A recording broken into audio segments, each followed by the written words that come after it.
আমরা আর পুরনো সেই জমিদারি শ্রেণীর লুটপাটের দুর্নীতির রাজনীতির দিকে আমরা আর ফিরে যেতে চাই না। আপনাদের সকলকে বলছি, রিকশা যেরকম কোন ধর্ম বর্ণ চিনে না, ঠিক তদ্রূপ সকল ধর্ম বর্ণের মানুষের জন্য রিকশা মার্কার প্রতিদ্বন্দ্বীরাও সকলের জন্য একযোগে কাজ করবে ইনশাআল্লাহ। ইনশাআল্লাহ আপনাদের মৌলভীবাজার 4 আসনের প্রতীক হলো, বলেন মার্কা কি? মুক্তির মার্কা কি? খেলাফত মজলিসের মার্কা কি? বাংলাদেশ খেলাফত মজলিসের মার্কা কি? শাইখে বরনবীর মার্কা কি? নূরে আলম হামিদির মার্কা কি? কৃষক শ্রমিকের মার্কা কি? মুক্তির মার্কা কি? বিপ্লবের মার্কা কি? ইনকিলাবের মার্কা কি? আর তাই 11টি দল, দেশপ্রেমিক ইসলামিক দল, আমরা হাতে হাত রেখেছি। আমাদের লক্ষ্য উদ্দেশ্য একটাই, আমরা কোন নেতার নেতৃত্ব প্রতিষ্ঠা করতে চাই না, আমরা কোন দলের নেতৃত্ব প্রতিষ্ঠা করতে চাই না, আমরা কোন জোটের নেতৃত্ব প্রতিষ্ঠা করতে চাই না। আমরা বাংলার বঞ্চিত 18 কোটি মানুষের অধিকার প্রতিষ্ঠা করতে চাই। তাই আজ গোটা বাংলাদেশে 11 দলীয় এই নির্বাচনী ঐক্য জোটের প্রতি বাদ ভাঙ্গা জনতার স্রোত শুরু হয়েছে। বাংলাদেশের মানুষ আজ 11 দলীয় জোটের প্রতি আস্থা এবং বিশ্বাস রাখতে শুরু করেছে। আর এটা দেখে বাংলাদেশের ষড়যন্ত্রকারী সকল গোষ্ঠীগুলোর মাথা খারাপ হয়ে গিয়েছে। এখন তারা যে কোনো উপায়ে জনতার এই জোয়ারকে রুখে দেওয়ার চেষ্টা করতেছে। আমি তাদেরকে স্পষ্ট সতর্ক করে দিতে চাই, জনতার স্রোত যদি পেশি শক্তি দিয়ে দমন করার চেষ্টা করা হয়, তাহলে আবার 24 জুলাইয়ের মতো বিস্ফোরণ ঘটতে পারে।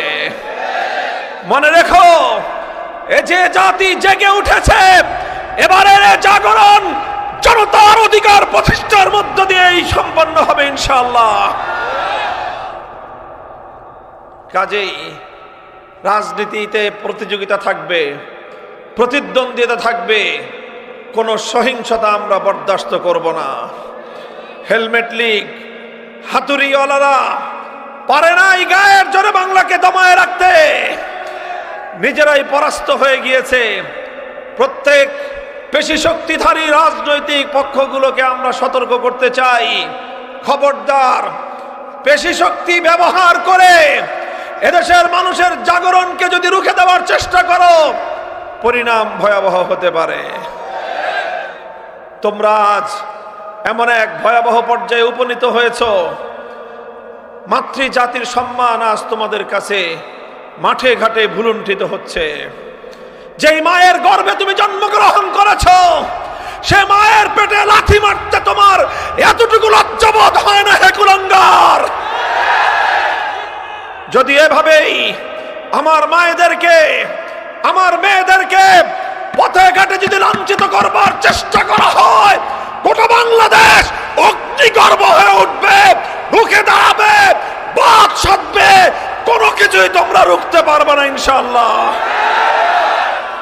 সংগ্রামী সাথী ও বন্ধুগণ, আমি আপনাদেরকে উদাত্ত আহ্বান জানাতে চাই, মৌলভীবাজার 4 আসন থেকে আমরা একজন যোগ্য প্রার্থীকে মনোনয়ন দিয়েছি, যিনি একদিকে ঐতিহ্যবাহী এক পরিবারের সন্তান, বরুণার পরিবার, শাইখে বরনবী রহমতুল্লাহি আলাইহি এবং তার পরিবার শুধু মৌলভীবাজার নয়, গোটা গ্রেটার সিলেট জুড়ে প্রতিটি পাড়ায় পাড়ায়, মহল্লায় মহল্লায় তাদের ভক্ত এবং অনুরাগীরা শত বছর ধরে, প্রায় অর্ধ শতাব্দীর বেশি সময় ধরে এদেশের মানুষের প্রতিটি হাসি কান্নার সঙ্গী হয়ে আছে। তারা মানুষের সেবা করে, মানুষের কাছ থেকে যা নেয় তার চেয়ে অনেক বেশি তারা মানুষকে দেয়। মানুষকে তারা ধর্মীয় দিক থেকে মানুষের উপকার করে, জাগতিক দিক থেকেও সামাজিকভাবে প্রতিটি দুর্যোগ দুর্বিপাকের সময় সমাজ সেবার সুমহান ব্রত নিয়ে মানুষের দুয়ারে দুয়ারে উপস্থিত হয়। সেই সাথে একটি পরিবার যেমন মহিমান্বিত, সেই পরিবারের মধ্যে নূরে আলম হামিদী সাহেব বিশেষভাবে রাজনৈতিকভাবে সচেতন এবং বিশেষভাবে জনতার সেবায়, গণমানুষের সেবায় তার জীবন নিবেদিত। এই রকম একজন সমাজ সেবক, এই রকম একজন জনদরদী, এই রকম একজন মাটি ও মানুষের প্রতি আস্থাশীল, এই রকম একজন সুযোগ্য আলেম দ্বীন, তাকে যদি আপনারা নেতা নির্বাচন করতে পারেন, আমি আস্থার সঙ্গে বলতে পারি ইনশাআল্লাহ মৌলভীবাজারের 4 আসনের জনগণ একজন যোগ্য কাণ্ডারি পাবেন। তাই আমি বাংলাদেশ খেলাফত মজলিস এবং 11 দলীয় ঐক্য জোটের একজন দায়িত্বশীল হিসেবে শেখ নুরে আলম হামিদীর হাতে মেহনতি মানুষের প্রতীক, রিকশা প্রতীক তুলে দিয়ে, হে মৌলভীবাজার 4 আসনের জনগণ, আমি তাকে আপনাদের কাছে রেখে যাচ্ছি, আমানত রেখে যাচ্ছি। ইনশাআল্লাহ আমি আশা করতে চাই, আমি ভরসা রাখতে চাই, আল্লাহর রহমতে ইনশাআল্লাহ এই রিকশায় চড়ে নূরে আলম হামিদী সাহেব আপনাদের মাটি এবং মানুষের পক্ষ থেকে জাতীয় সংসদে প্রতিনিধিত্ব করবে ইনশাআল্লাহ। আপনারা রিকশা মার্কার সাথে থাকবেন তো? মনে রাখবেন, রিকশা এমন একটি যানবাহন, খুব জোরে না চললেও ধীরে ধীরে নিয়ে আপনাকে গন্তব্য পর্যন্ত পৌঁছায় দিবে।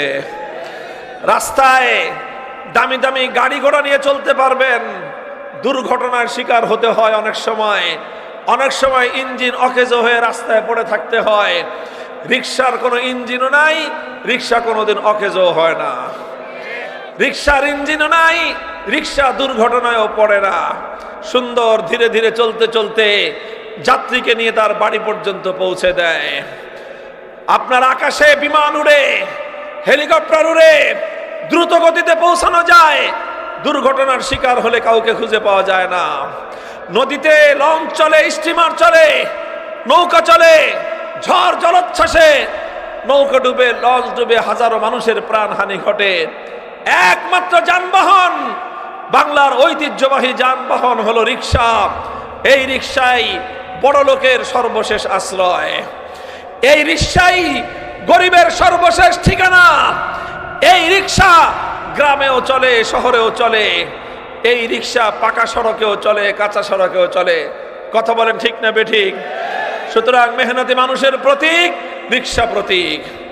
চা শ্রমিক সহ প্রতিটি কৃষক, শ্রমিক, মেহনতি মানুষের আস্থার এই প্রতীক রিকশাকে যদি আপনারা জয়যুক্ত করতে পারেন, আমি রিকশা মার্কার দায়িত্বশীল হিসেবে আপনাদেরকে প্রতিশ্রুতি দিয়ে যাই, ইনশাআল্লাহ মৌলভীবাজার 4 আসন এটা মেহনতি মানুষের অধিকারের আসনে পরিণত হবে।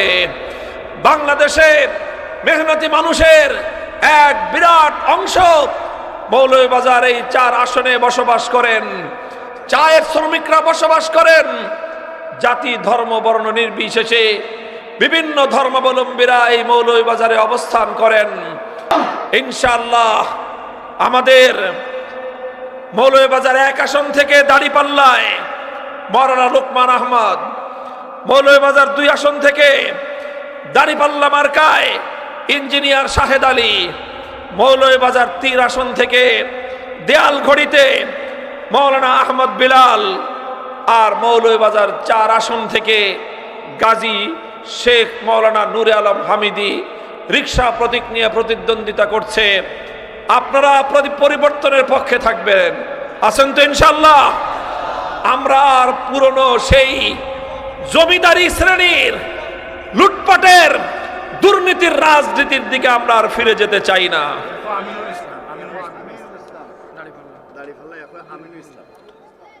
মৌলভীবাজার 1 দাঁড়িপাল্লার প্রার্থী মাওলানা আমিনুল ইসলাম। ইনশাআল্লাহ এই সকল প্রার্থীদেরকে আপনারা ভোট দিয়ে সংসদে প্রতিনিধিত্ব করার জন্য পাঠাবেন। আমি যে কথা বলেছিলাম শুরুতে আবারও বলছি, আমরা 11টি দল ঐক্যবদ্ধ হয়েছি, নিজেদের ক্ষমতার জন্য নয়। 11টি দল ঐক্যবদ্ধ হয়েছি বাংলাদেশের রাজনীতিতে সংস্কার আনার জন্য। 11টি দল ঐক্যবদ্ধ হয়েছি বাংলাদেশ থেকে লুটপাট এবং দুর্নীতির রাজনীতি বন্ধ করার জন্য 11টি দল ঐক্যবদ্ধ হয়েছি বাংলাদেশের গরিব মেহনতি মানুষের সত্যিকার অধিকার তাদের কাছে ফিরিয়ে দেওয়ার জন্য। ইনশাআল্লাহ আগামীর বিজয় এদেশের মেহনতি মানুষের বিজয়। 12ই ফেব্রুয়ারির বিজয় হবে মেহনতি মানুষের বিজয়। সেই সাথে আপনারা একই সাথে জুলাই বিপ্লবকে অর্থবহ করার জন্য, জুলাই সনদকে কার্যকর করার জন্য গণভোটে হ্যাঁ ব্যালটে সিল মারবেন। আমাদের সাহসী সিদ্ধান্ত আগামী বাংলাদেশকে তার সঠিক গন্তব্যে পৌঁছে দিতে পারবে ইনশাআল্লাহ। যেই সময়ে আমাদের সঠিক সিদ্ধান্তে বাংলার 18 কোটি মানুষ মুক্তি পাবে ইনশাআল্লাহ। সংগ্রামী সাথী ও বন্ধুগণ,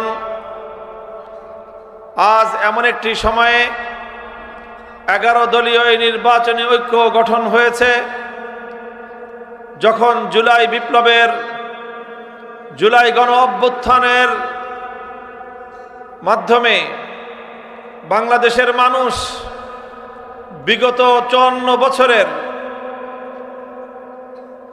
ঘুণে ধরা যেই নেতৃত্ব, জুলুমবাজ নেতৃত্ব,